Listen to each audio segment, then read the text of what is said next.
ఒక ప్రశాంతమైన పల్లెటూరిలో చిన్ను, చెర్రీ అనే ఇద్దరు చిన్న పిల్లలుండేవాళ్ళు. ఇద్దరూ చిన్నప్పటినుంచే మంచి స్నేహితులు. ఉదయం లేవడం నుంచి రాత్రి పడుకునే వరకు దాదాపు ప్రతి పని కలిసి చేసేవాళ్ళు. ఊరిలో వాళ్ల స్నేహం గురించి అందరూ మాట్లాడుకునేవారు. చిన్ను చాలా తెలివైనవాడు. పుస్తకాలు చదవడం, కొత్త విషయాలు తెలుసుకోవడం అతనికి చాలా ఇష్టం. టీచర్ చెప్పిన ప్రతి మాటను జాగ్రత్తగా వింటూ చదువులో ఎప్పుడూ ముందుండేవాడు.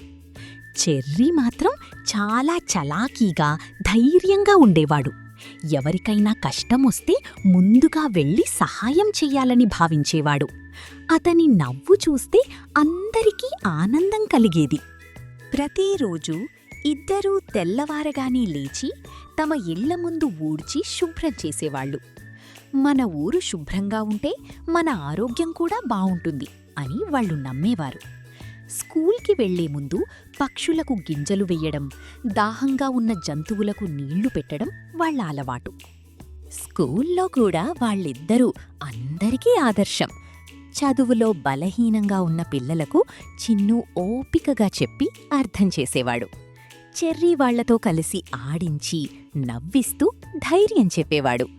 అందుకే టీచర్లు కూడా వాళ్లను చాలా ఇష్టపడేవారు. ఒకరోజు స్కూల్ నుంచి ఇంటికి వస్తూ ఉండగా రోడ్డు పక్కన ఒక వృద్ధుడు భారమైన సంచులు మోస్తూ ఇబ్బంది పడుతున్నాడు. అది చూసిన చెర్రీ వెంటనే పరిగెత్తి వెళ్ళి, తాతయ్య, మేము సహాయం చేస్తాం అన్నాడు. చిన్ను కూడా ఒక సంచి తీసుకుని ఇద్దరూ కలిసి ఆ తాతయ్యను ఇంటి వరకు తీసుకెళ్లారు. వాళ్ల సహాయం చూసి తాతయ్య చాలా సంతోషపడి, మీరు చాలా మంచి పిల్లలు, పెద్దయ్యాక గొప్ప మనుషులవుతారు అని ఆశీర్వదించాడు. మరొక రోజు ఊరిలో భారీ వర్షం పడింది. రోడ్లన్నీ బురదగా మారిపోయాయి. చాలామంది బయటకు రావడానికి కూడా ఇబ్బంది పడ్డారు. అప్పుడు చిన్ను, చెర్రీ తమ స్నేహితులను కూడగట్టి రోడ్డుపై ఉన్న రాళ్లను తొలగించి నీరు వెళ్లేలా చిన్న కాలువ తవ్వారు. ఊరివాళ్లు వాళ్ల పని చూసి ఆశ్చర్యపోయారు. వాళ్ళిద్దరికీ ప్రకృతి అంటే కూడా చాలా ఇష్టం. ప్రతి పుట్టినరోజుకి ఒక మొక్క నాటాలని నిర్ణయించుకున్నారు. ఒక మొక్క నాటితే భవిష్యత్తులో ఎంతో మందికి నీడ, గాలి, ఆనందం లభిస్తాయి అని చిన్ను చెప్పేవాడు. చెర్రీ ప్రతిరోజూ ఆ మొక్కలకు నీళ్లు పోసి జాగ్రత్తగా చూసుకునేవాడు. కొంతకాలానికి ఊరి చుట్టూ చిన్న చిన్న చెట్లు పెరిగి చాలా అందంగా మారిపోయింది. ఒకసారి స్కూల్లో మంచి పౌరుడు ఎవరు అనే పోటీ పెట్టారు. అందరూ తమ తమ అభిప్రాయాలు చెప్పారు. చిన్ను ఇలా చెప్పాడు: చదువుకోవడం మాత్రమే కాదు, ఇతరులకు సహాయం చెయ్యడం కూడా ముఖ్యం.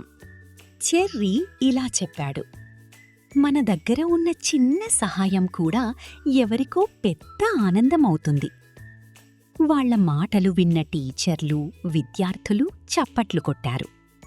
చివరకు ఆ పోటీలో చిన్ను, చెర్రీ ఇద్దరికీ మొదటి బహుమతి వచ్చింది.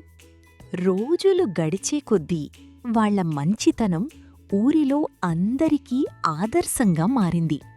చిన్నపిల్లలు కూడా వాళ్లను చూసి మంచి అలవాట్లు నేర్చుకోవటం ప్రారంభించారు. ఆ ఊరిలో ఎప్పుడైనా మంచి స్నేహితులు ఎవరు అని అడిగితే అందరూ ఒక్కసారిగా చిన్ను, చెర్రీ అని చెప్పేవారు. ఈ కథ మనకు చెప్పేదేమిటంటే, స్నేహమంటే కలిసి ఆటలాడటం మాత్రమే కాదు, కలిసి మంచి పనులు చెయ్యడం కూడా.